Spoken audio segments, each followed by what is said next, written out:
So you're interested in getting the Monoprice Voxel, maybe as your first printer, maybe as your second printer, maybe you're just into 3D printers and you've been looking at this one for a while and you think it's time to get it, but you use Linux. I've got a warning here. I do not recommend this printer for Linux.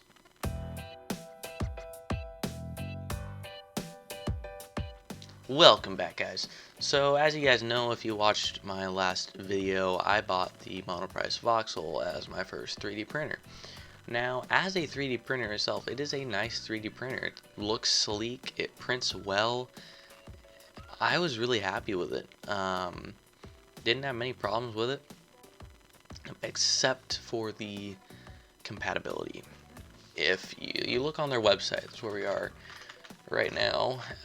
You go down to full specs and you scroll down here. Operating compatibility: Windows XP, Mac OS, and Linux. Now it says it's compatible with Linux, and this right here is correct. This is the only software you can use with this printer. If we go back to description, scroll down here,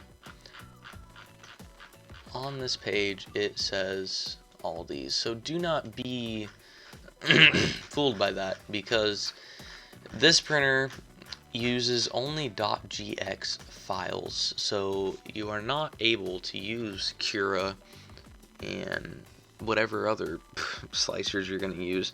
That's the most popular one, I think, but you're not able to use that. You have to use their flash print software.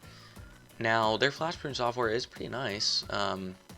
It's basically flash print, but it's MP flash print, and the only difference is it exports into .gx file, not .gcode, .gx, and that is all this printer will take. It will not take .gcode.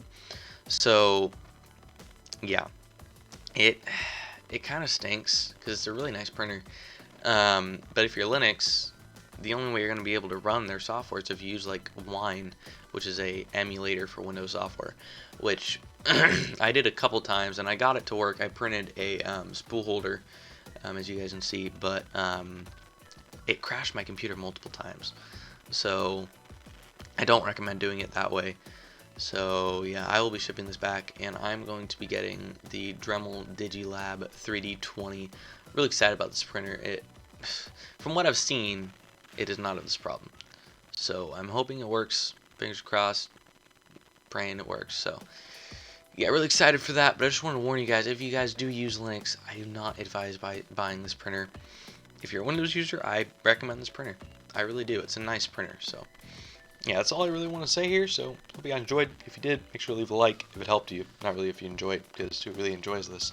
But if it helped you out, make sure to leave a like. New channel, subscribe. I'll have 3D printing stuff, game development, animations, 3D modeling, all that kind of stuff on this channel. So make sure to stick around, hit that subscribe button, join the Discord, link is in the description, and I'll catch y'all in the next episode.